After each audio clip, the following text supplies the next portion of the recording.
I'm Cindy Bokser, and you are listening to the Fiber Artist Podcast, where we chat with artists, makers, and creatives who work with fiber, get to know their stories, how they came upon their fiber practice, and more about the person behind the work.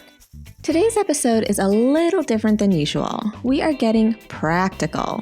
I got the chance to chat with Danielle Spurge from the Merriweather Council.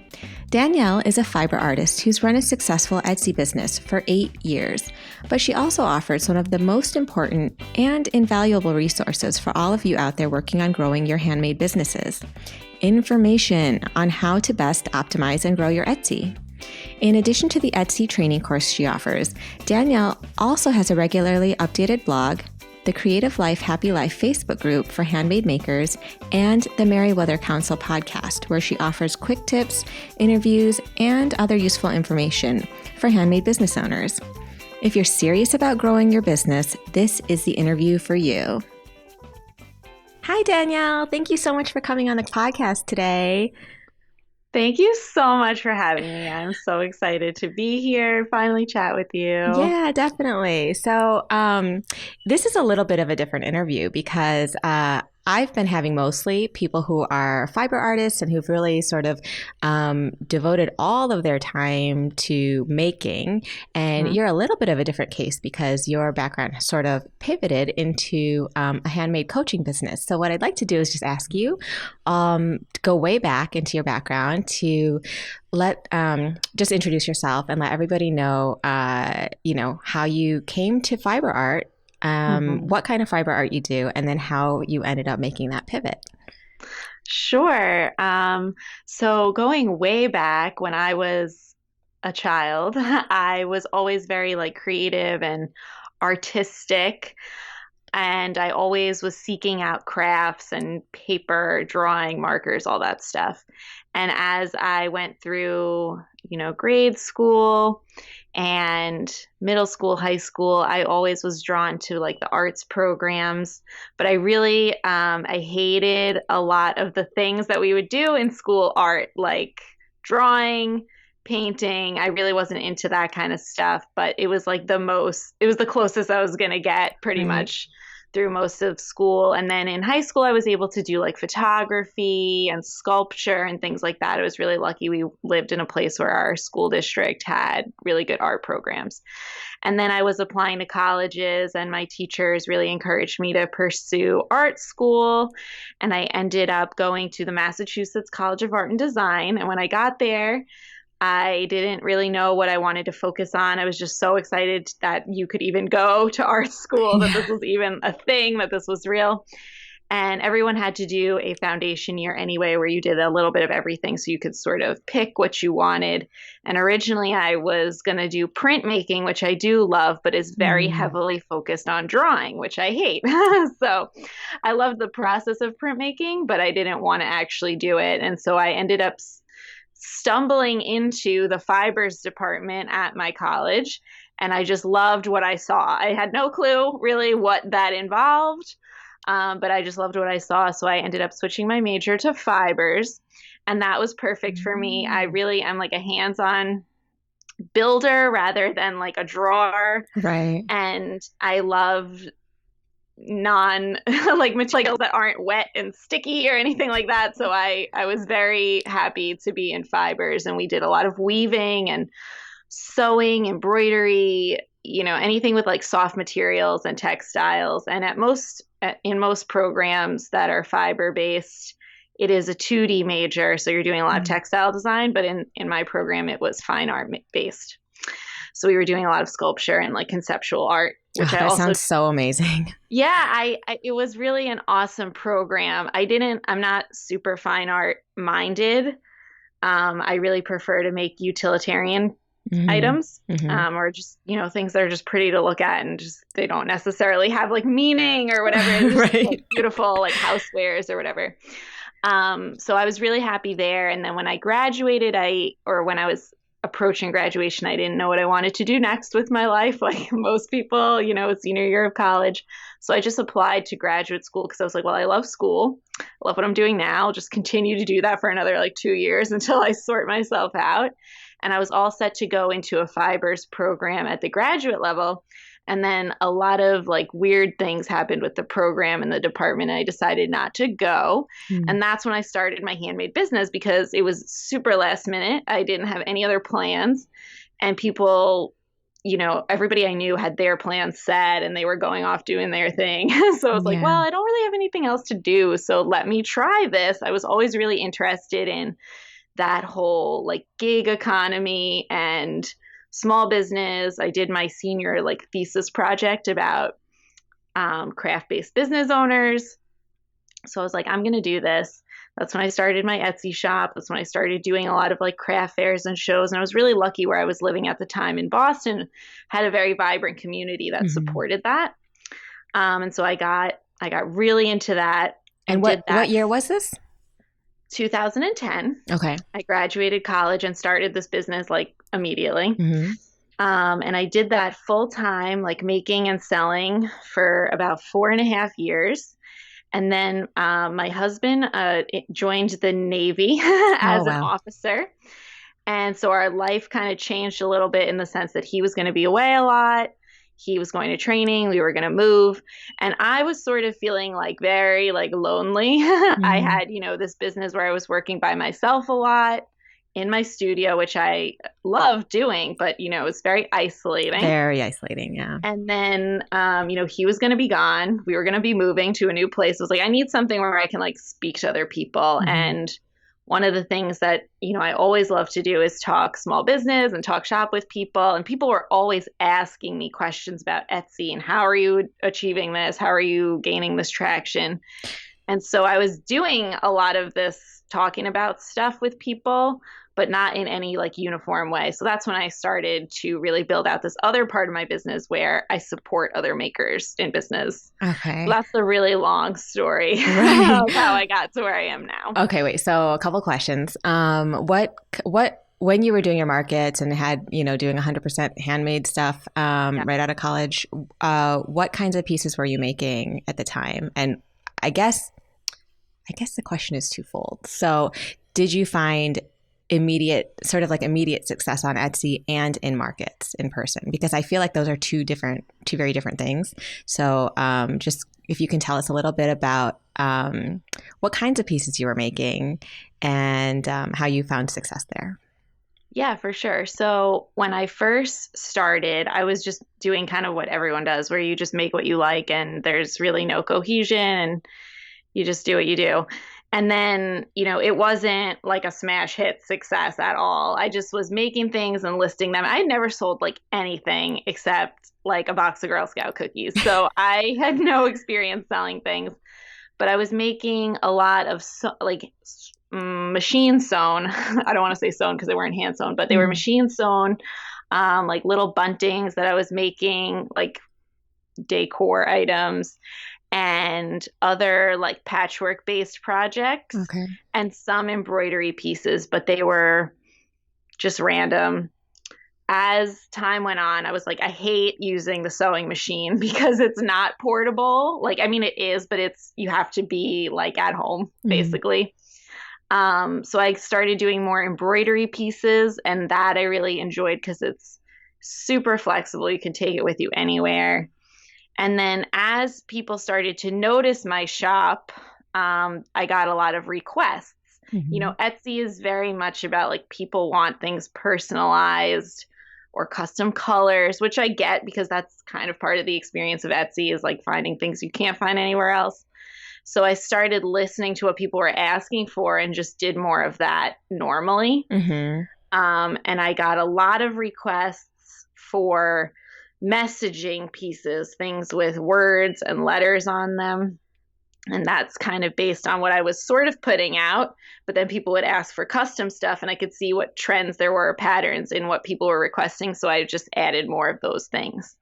Awesome. And then basically giving the people what they want.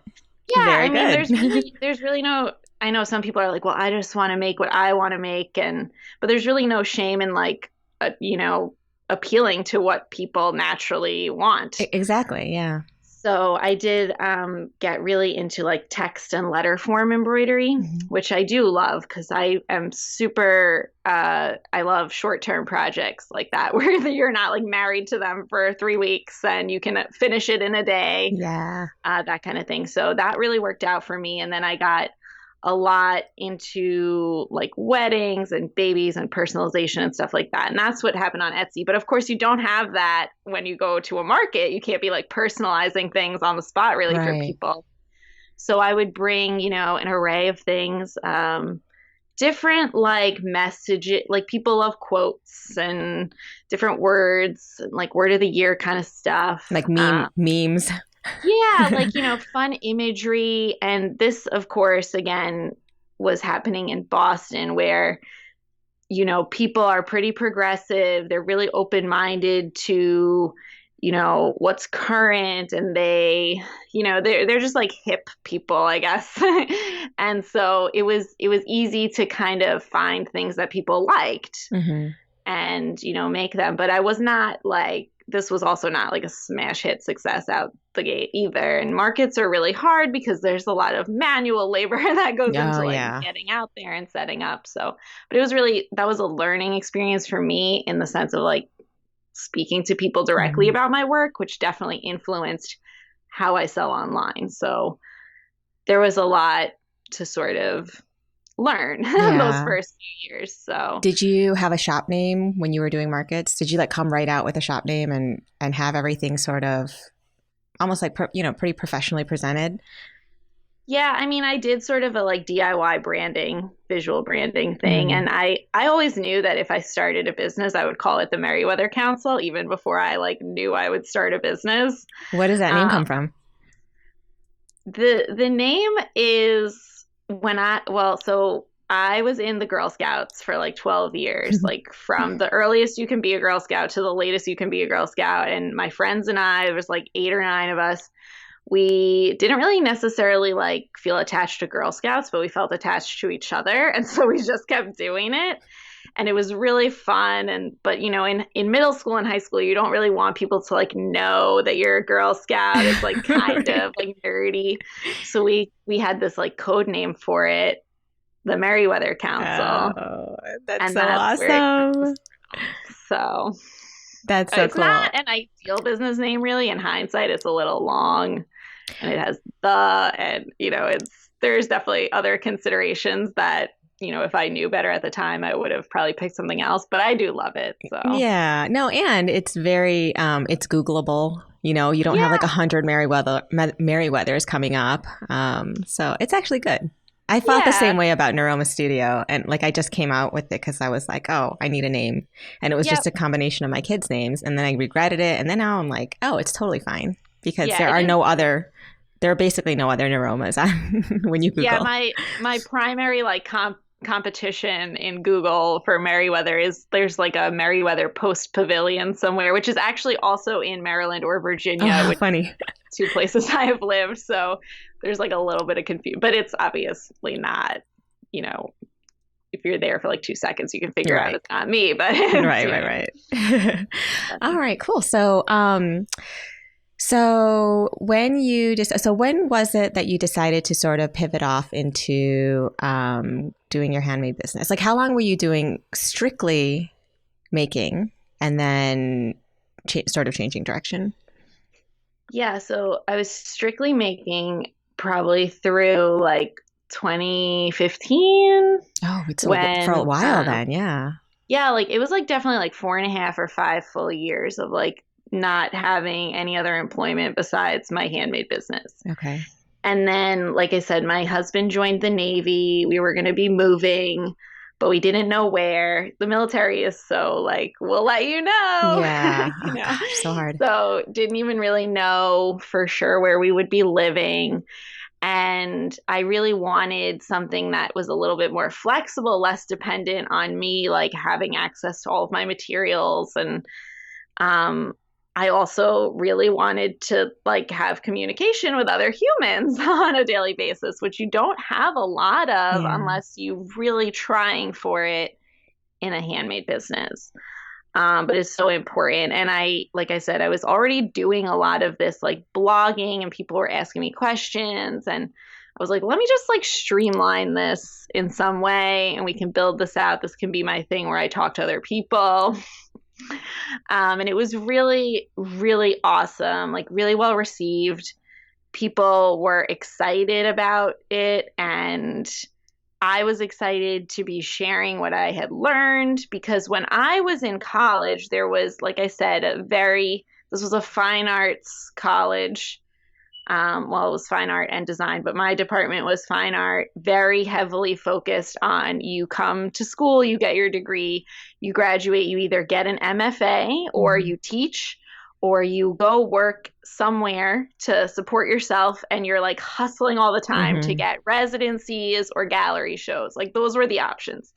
And there really wasn't a lot of focus on like small business or entrepreneurship. So I was like, I want to be that person for other people who want to do this, but no one in their like primary circle of people who should be supportive of them knows how to support them or doesn't realize it's possible, doesn't know any better. Yeah. So I was just trying to fill the gap that I wish had been filled when I was starting my business. And the rest is kind of just history. I definitely do still run my handmade business. Before we got on this call, I just dumped like 20 packages off at the post office. So I definitely still actively maintain my handmade business. And I love to do that. I wish I had time to do more of it. Yeah. And that's something that we're trying to work on for 2019. But for the past, I guess, 4 years now, it's been like two parts of this business where it's like service-based and product-based. So a lot of it had to do with what my husband was doing and my desire to communicate with other people. But yeah, it was, like four-ish years of full-time like making. And I learned a lot, obviously, in that time and continue to learn a lot about being a maker in business as I run both of my businesses. Definitely. I mean, okay, so I would say like for all the people that I know, you're one of the sort of the best resources as far as you keep up with all the changes, for example, that Etsy makes. You offer so many wonderful different courses or like tutorials on how to best optimize your shop. And I know, so for a long time, when I found you in 2015, it was very Etsy based. Is that still what you're doing now? Because Etsy's gone through some changes. And I'm a huge fan of Etsy too, huge fan. And I hear a lot of people saying they just don't think that, it's too saturated now. And this is specifically for fiber arts, right? So I know I've seen a huge influx of makers in the macrame and weaving world. So I'm specifically talking about those two things. I don't really research. Yeah. I'm not researching the knit world and the embroidery world or, things like that so much. But people are saying that they don't feel like they're being seen on Etsy. And I know that Etsy is, as it grows bigger, it is more people using it to sell their work, and it's more people logging on to find, to find pieces to buy. So, what is your opinion about Etsy now? And and are you still on? Are you still on Etsy? Oh yeah, you're still okay. And do you have a separate website to sell your products? I do. Okay, yeah. So you're both. It's a little bit under construction at the moment, but it does exist. Yeah. Well, it's hard to maintain both. I know. I'm doing both as well, and it's a bit difficult. But So tell me about what is your opinion about Etsy now that it's going through some changes, and how to best start your handmade business?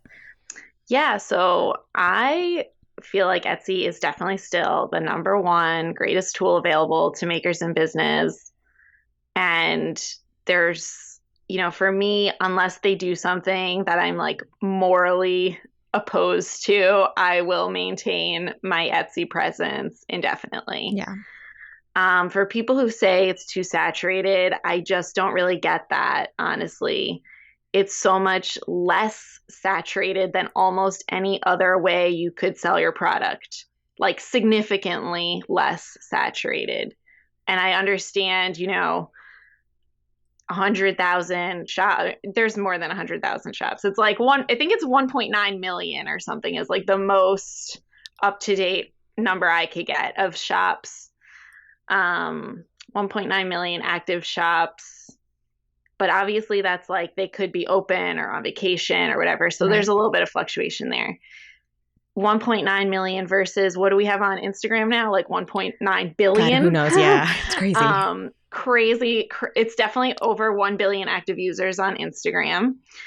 And Facebook, yeah, I mean, it's like, where else would you find a small, like, that is a very small pool in the grand scheme of things. And that's total across all niches.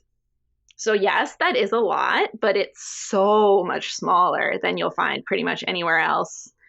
So I just don't really like follow a lot of the like, oh, it's too saturated. I'm like, well, where else would you go where it's less saturated? Like Google? Like Yeah, certainly yeah, not Google, certainly not Facebook, certainly not Instagram. yeah.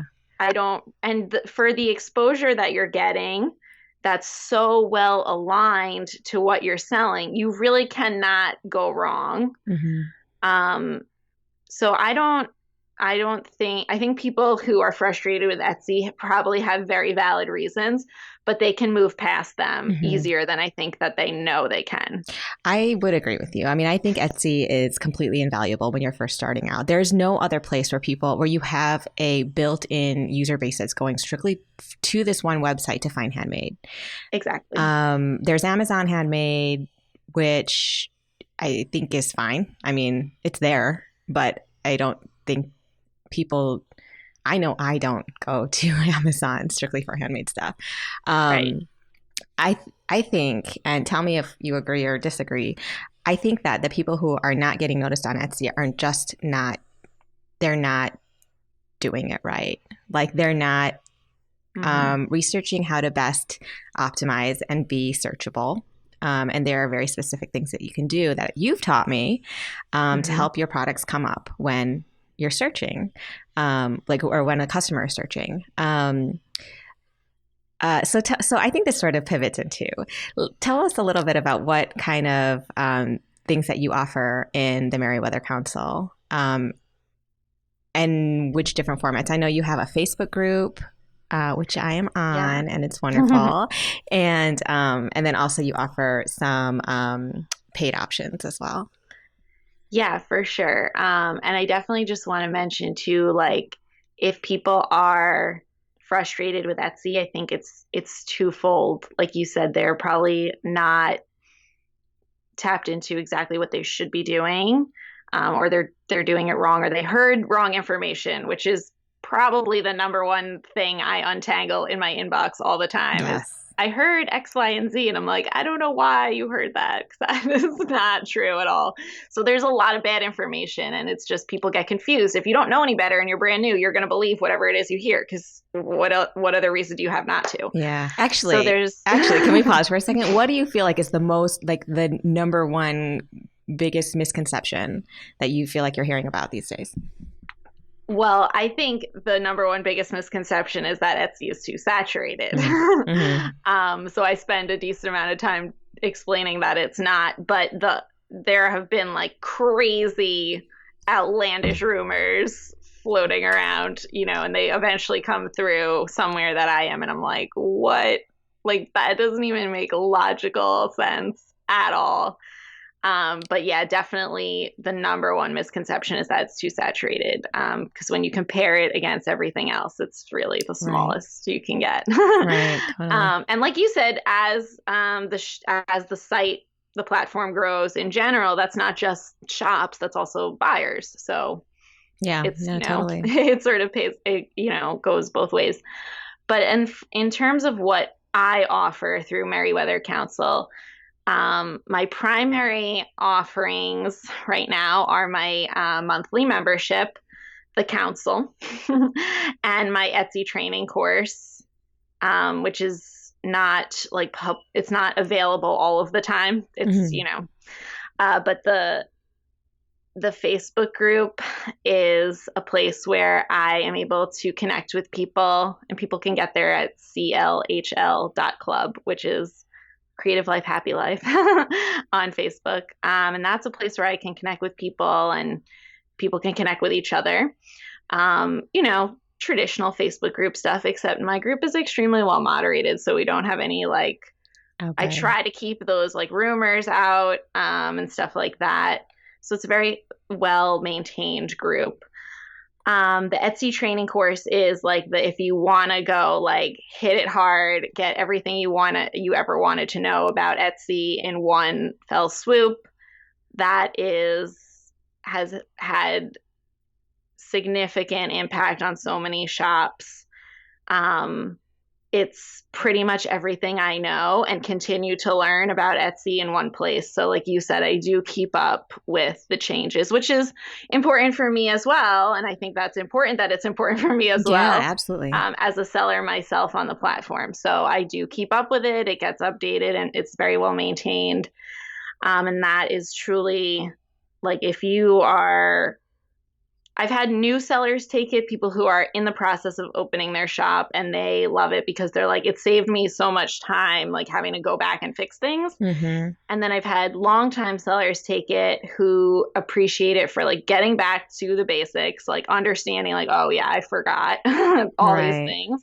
And also, they tell me often they wish they had taken it sooner because now they're redoing a lot of work they spent years doing Mm-hmm. that they never did the right way to begin with. Right. So that's really like my main, like, it's all about Etsy. Certainly some of the strategies you could transfer to other platforms, but it's all about Etsy. And And then my uh, membership, sorry, go oh, ahead. sorry. What format is the Etsy training course? It's primarily video based. There are a couple lessons that are text based, but it's all on-screen trainings in my using my own shop, obviously the only shop I have complete access to front and back end. Mm-hmm. So it's all on site. You could literally follow along my training over here in this window, your shop over here in this window.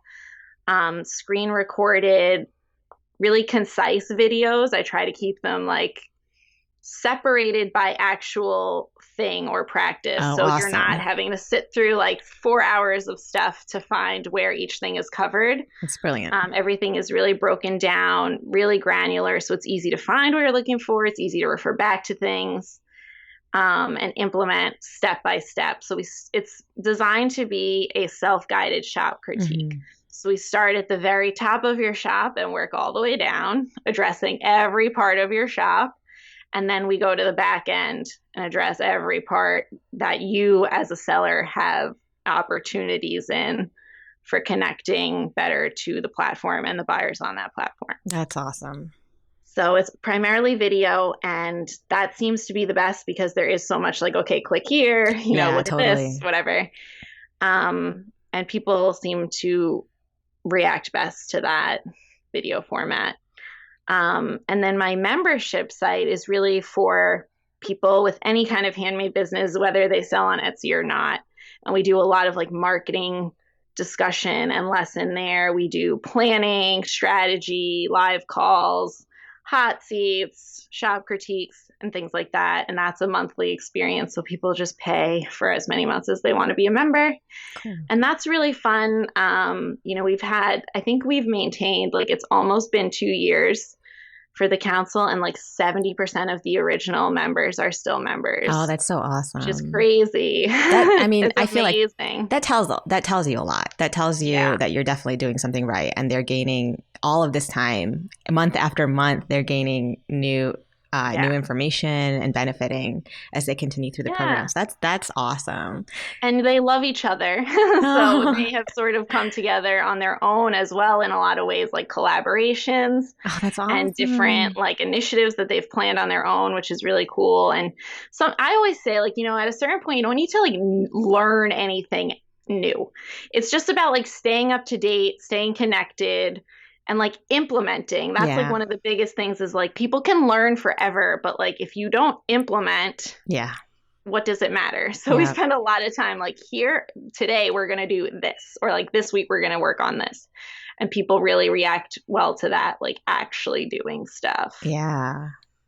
So just the support and the community too is like invaluable. And so it's really fun for me to be a part of that and to, sort of be like the captain Yeah. there too. So I love doing both of those things, and it's really awesome for me to be a small part of so many other businesses. I Like it's cool that know. I can run my own business and send things out and be successful selling my products, but it's more exciting when it can transfer to other people, and I can be a small part of so many other success stories too. Yeah, it's incredibly rewarding, I would think. Yeah, it's really fun because I'm like, it's kind of like a great excuse to like be up in someone else's business. Yeah, Like yeah, it's so much totally. fun to like untangle other people's problems or work through other, it kind of engages a different part of your brain because there's Yeah, only you sort of do your own thing for a certain amount of time and then you get into a rhythm with it or whatever. And it's fun for me to have other things to think about. So definitely. And then you also have a podcast. I do, Yeah. yeah. I always forget that I have a podcast. I always forget to mention it. But yeah, the Merriweather Council podcast, which is on iTunes and Stitcher and all that good stuff, is realistic and concise advice for makers in business. We're in our fourth season Oh now. my God. Yeah, it's Dang, girl. crazy. We I did. don't even know how you're keeping up your actual handmade business because of all these other things, which I know take basically all the The realistic time in the world. podcasting, I feel like, is so deceiving. Mm. Like, people have no clue what actually goes into I mean, but like the average person just, I don't know if they like know all. It's so many pieces come together to make a podcast. It's crazy. It is. But I It is. love doing it. It's really fun format, and especially this, like makers, they don't want to sit and read anything. They want to be using their eyes and their hands for making. So to Exactly. actually just be able to like speak to people is really effective. So the podcast, I keep the episodes short usually. We have had some interviews with other sellers, some interviews with other experts. And yeah, I think people seem to like it. So I'll Yeah, keep I doing do. I listen to it. it. Yeah, thank you. Awesome.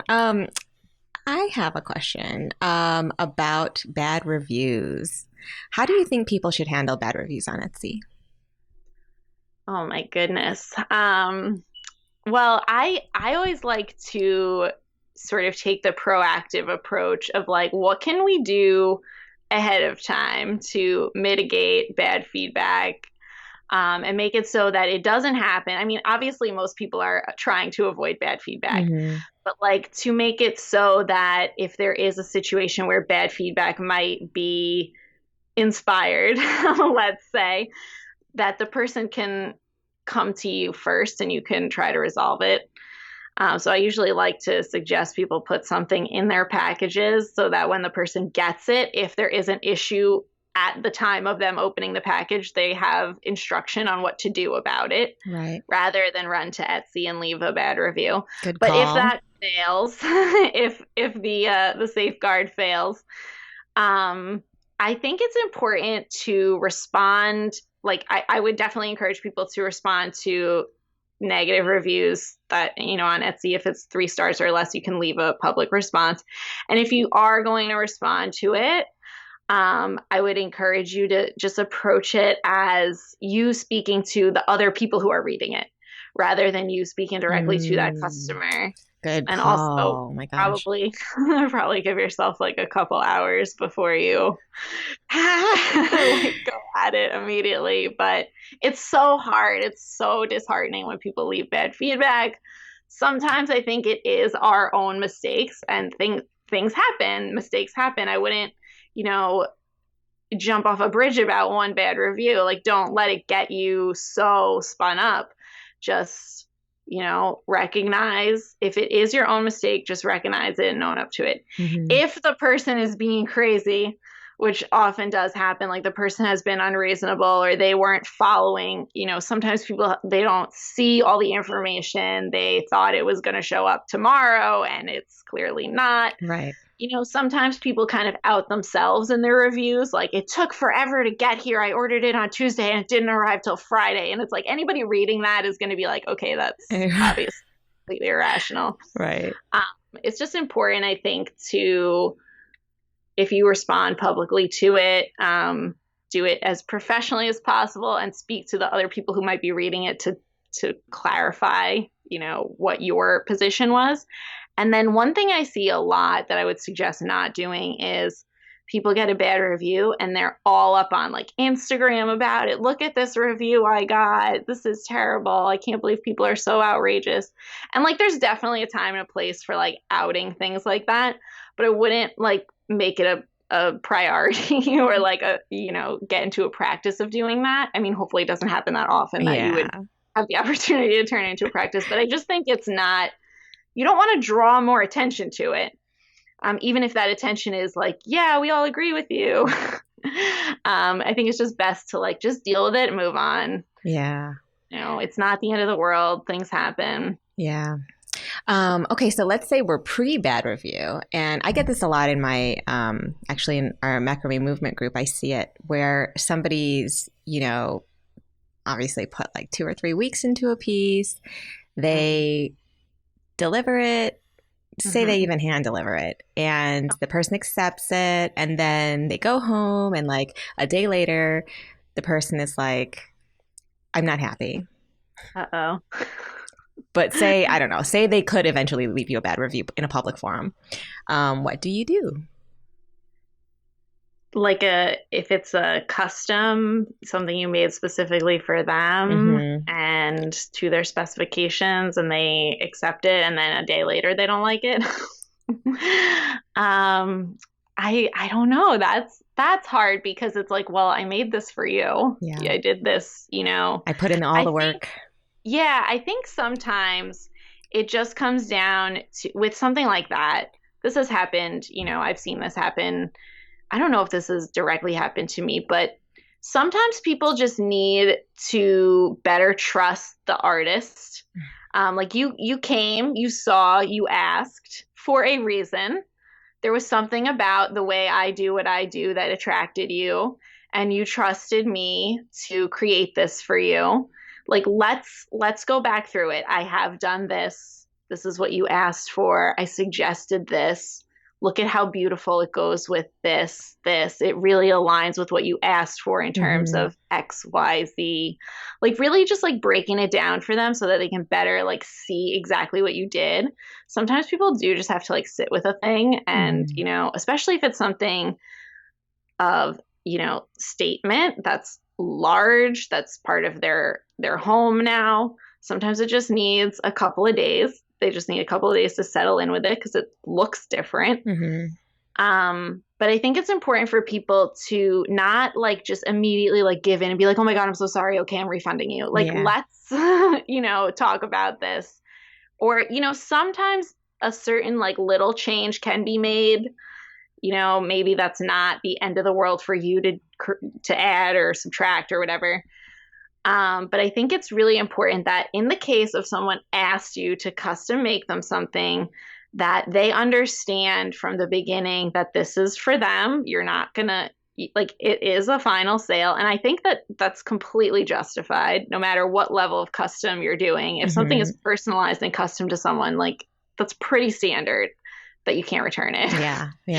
And, I think people can, depending on the breadth of the project, like, keep people in the loop, like, here's my progress, let me know, should I keep doing this, But I've definitely seen it where like someone does all of that and then the person gets it and they decide they don't like it. And I think sometimes it's like just buyer's remorse, or they just, realize, especially when projects take, a month or so to finish. People, a month ago, they were in a financial position to be like, yeah, I'm hot with cash, let's spend it. But, then they're like, wait, maybe I shouldn't have spent all that money. And so they're just like, oh, I don't like the color on the top. Right. They just come up with something to say. And, people have to stand their ground and be really like professionally assertive about what they've done, but also be like willing to like work with people in terms of, okay, I did what you asked me to do. I worked with what you gave me the best that I possibly could. I could not have read your mind. Like, you have to be really like, explain to people that you did what they asked you to do, and just continue to reiterate, like, look how beautiful it represents what you asked me create for you, or you wanted this shade of blue and I worked it in so many different ways, or whatever kind of things. Yeah. Sometimes I think people just really need to feel like you, as the artist, would have made it on your own if they had not asked you to. You know what I Right. mean? Like that it really did come from you. And remember that people came to you for a reason to begin with, and that means something. So I think in most cases those things can be resolved. Yeah. Do you feel like people should, so say the person is like, I don't want it anymore. Like I don't like it. I don't want it. Should we bend over backwards in a way, like at least to avoid the bad review, or give a discount or a refund, or I think, unfortunately, my answer is that it kind of depends where you're at with your shop. Like, if your mhm, shop is brand new and this is your first sale, like, right. yeah, I Yeah. would suggest you bend over backwards about it. If this is your like 200th sale and you have a pretty good standing and you know that you're going to make another order and they're going to love it, and like I wouldn't worry about like one person didn't like their thing that you custom made for them. Yeah. But yeah, absolutely. If it's like your first sale, like you kind of have to be, Yep. unless you want to like shoot yourself in the foot, like it sucks. But I would definitely be like, it kind of depends what your situation is at the moment. Um, Yeah. but No, in that's a general, good answer. no, I Yeah. don't think people should bend over backwards. If they did everything that was asked of them and they did it in a timely manner, according to the timeline, I think a lot of people do because they feel bad or whatever, but it's really irresponsible as a business owner to constantly be breaking your policies. hmm Um, Well, speaking of policies, I think this is one thing you have to put in your policies. It's like yes, once you accept it, no, all sales are final. especially custom. I mean, unless Yeah. you like, so I do primarily custom work as well, and like, unless I send you the wrong thing, you know, it is what it is. Like, that's if I make what you asked for, like, why would we have a problem? Yeah. If I've done my part and showed you all the colors as best as I can, explained the process as best as I can, and like, in my case, I'm doing these like letter forms and initials and things like that. And so I show people exactly like this is what this letter will look like, every letter of the alphabet, uppercase, lowercase. And people sometimes will be like, oh, I didn't realize it was going to look like that. And I'm like, first of all, that is the alphabet. I did not invent it. The Right. letters have always looked this way. Very rarely though, like you do the best you can. Like what else can you do? It's you have to do the best you can, and then people have to also do the best they can. hmm And the best they can is to look at what they're buying before they buy it, and accept, the terms. But yeah, policies are so important. And I just think people don't realize that by adhering to their policies, they're not only protecting themselves, they're protecting all of their other customers. hmm So yes, there's definitely a time and a place to bend the policies.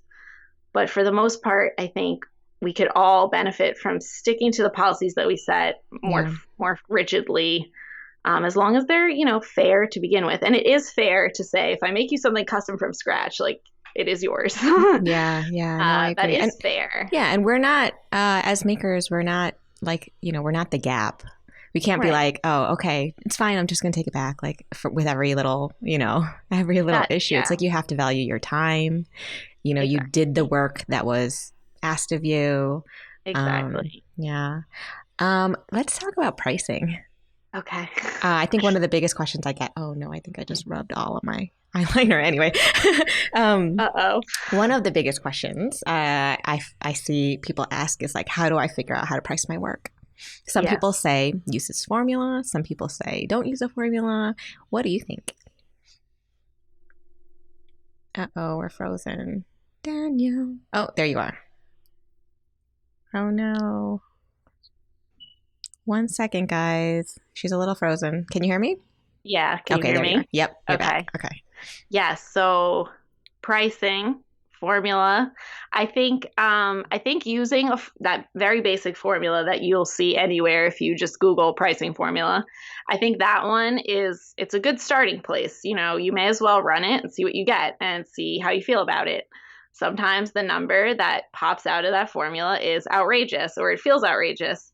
Outrageously low or outrageously high? Usually outrageously high. People usually will run a formula and they'll be like, what? No possible way anybody would ever pay that. And I think that it's important for people to know, like, just numerically, this is the goal, right? Or this is where your numbers should be in order for you to make profit. But there are so many factors, and like, well, maybe you can reduce your costs and that would change the formula. Or maybe you can find a way to speed up your time and that would change the formula. Or maybe you can find a way to inexpensively add value, which would increase the perceived value of your product. There's so many different ways to like mess with pricing. The formula is a good starting place. I wouldn't take it and run with it and just like live and die by it, but I would use it as a guide. Especially if you are, you know, certain products, it definitely matters more.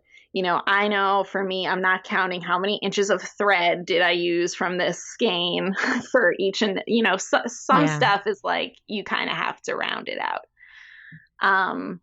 But yeah, and I think it's so important that people understand that them pricing appropriately, again, is not just for them, it's for everyone. Not usually buyers, but definitely it does translate to them. But for the entire community, the people who are super underpricing are really doing a disservice to everyone. Including themselves.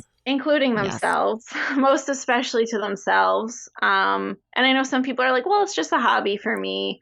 You know, but this is not a hobby platform. That's the like on Etsy especially, right? It's not a hobby platform. So it is important to have an understanding of the numbers, but you don't have to be scared of those numbers. Something as simple as making your web presence really aligned and cohesive and easy to navigate can increase what people are willing to pay for your product. Like I'm sure you saw this past week, this was viral, like crazy viral, the Tiffany's paperclip. Oh, did you see it? Yes. Tiffany's selling this paperclip. It's like a bookmark, but it's solid silver or whatever. They have a gold one as well. It's like $250 or something. It's essentially just a paperclip. And people were like, look at this. Right. Tiffany's can sell this paperclip for $250. And that's because of their clout and their, you know, the brand they've built over time. The people who are going to pay that, like, they're not even going to bat an eyelash about it. Yeah. But it's because Tiffany's has built up this business of luxury and aesthetics that people just trust. And, you know, it feels like very fancy. It feels, you know, like they've done such a great job, like positioning their brand. I mean, obviously, it's one of the most major brands in the world, but you know, it's crazy to think like you can do whatever you want. And there is a market for every single product at every single price point. Of course, the people who are price point like way, way down here, there is an audience for that. But most people, I think, especially on platforms like Amazon Handmade or Etsy, or even when they come directly to our own sites or whatever, they're not looking to pay that bottom of the barrel price for these items. It's not like you're strolling down the toilet paper aisle at Target, like where any of those will do, right? Yeah. It's like this is a special occasion or something, an investment that they're making in art or craft or something for their home or special occasion. You know, they're not looking to get a bargain. They're looking to get what they want. Or something that's really special. So you have a lot of power in that pricing wise too. When you can deliver a unique product to people, you can charge more for it. So there's definitely a lot of ways that people, I think, don't realize that their work has value beyond just what it is. Right. People look at their own work and they're like, oh, it's just fill in the blank. Oh, it's just a mug. Right. No, it's not just a mug. It's what is on the mug? How did you make the mug? Like, what is this mug going to provide to this person? That has value. It's harder to see it as you made it, so it's harder to see. Yeah. But it still exists and it's still real, so you have to consider it. Yeah, and I think one of the things that people forget to include, and when we go back to the formula. So actually, for people who aren't familiar with this formula, it's materials plus your time times like an hourly rate. Right. That you're okay with. Like say you're okay with $15 an hour times this piece took me 3 hours to make plus the cost of materials, right? So that's your equation. But I think a lot of people forget to factor in a couple things, that their time also includes the time to package it up. Say you're making it extra nice, right? Because your branding is really good and you want your package to look extremely beautiful.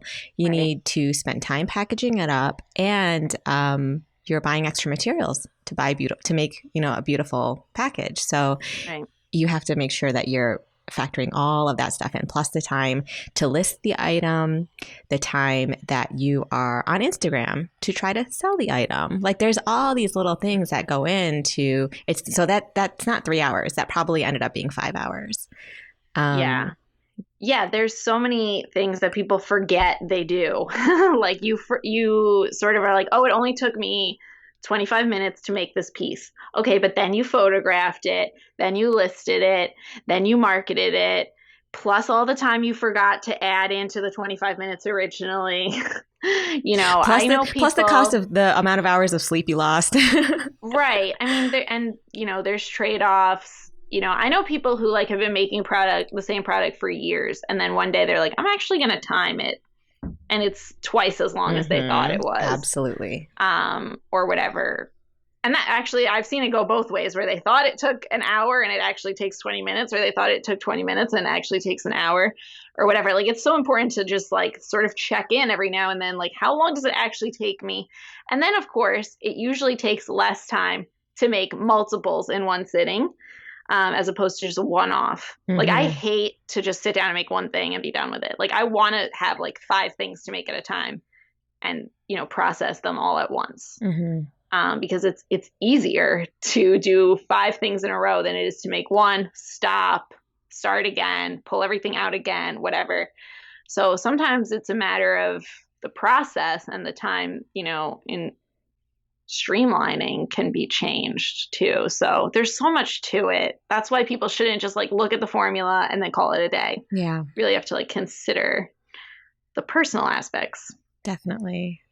So I was under the impression, and this might be true or not, I'm not sure. I wanted to ask you. So your Facebook group is Creative Life Happy Life, CLHL. Is that your hashtag, Creative Life Happy Life on Instagram? Is that your hashtag? It is. Awesome. Well, I mean, I guess way I started it.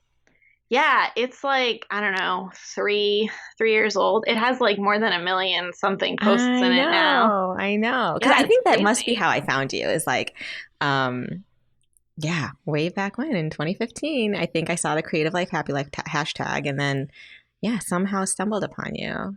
That's awesome. Yeah, I mean, I'm not really super up to date on Instagram stuff. It's kind of confusing to me, but back in the day, so long ago, 3 years ago, hashtags were you had to have a hashtag. You had to have a hashtag for everything. And I don't know. So I started this feature account, Creative Life Happy Life, which is at Creative Life _Happy Life.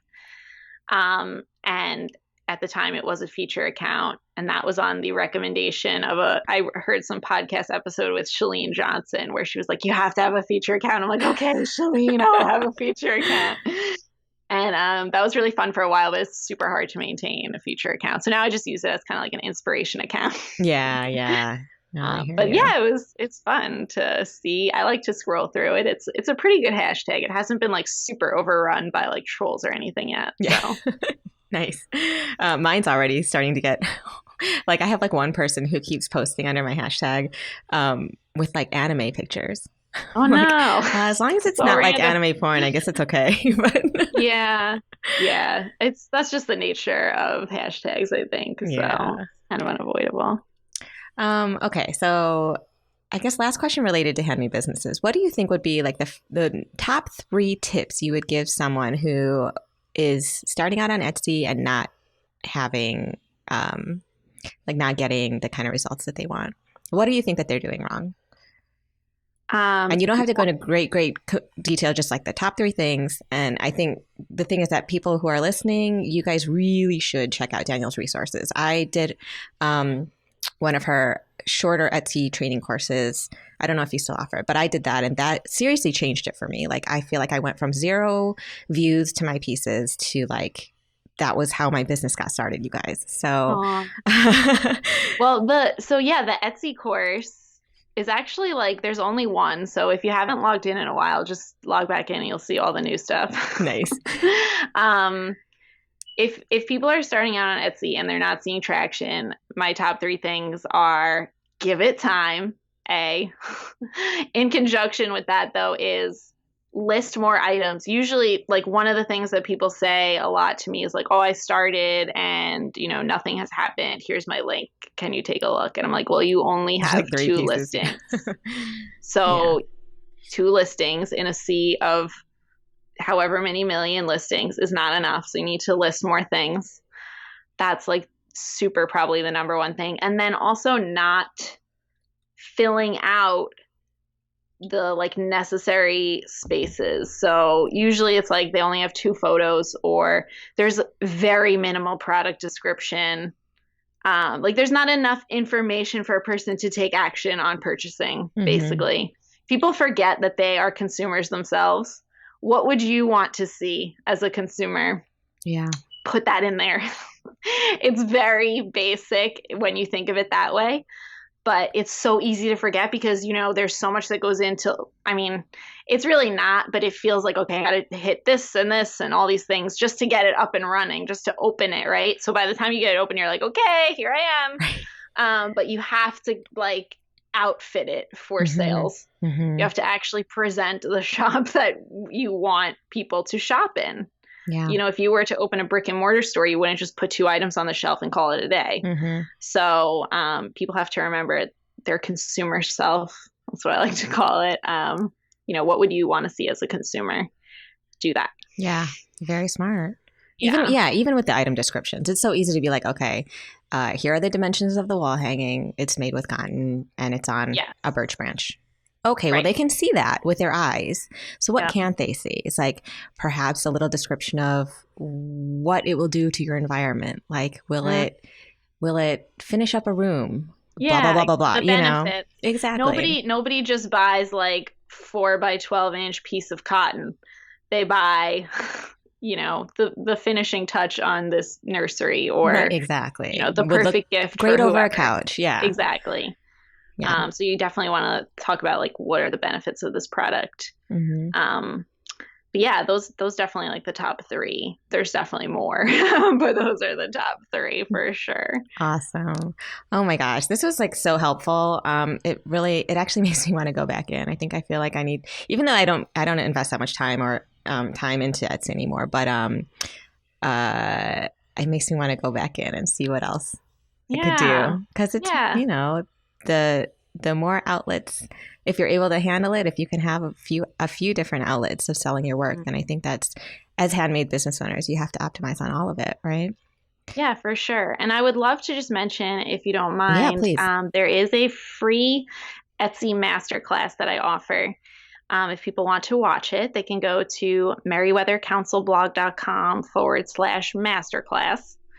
And they can watch it there. That's kind of like, if you want to hear more about like how you can unlock the power of Etsy for yourself. Awesome. That's where to go.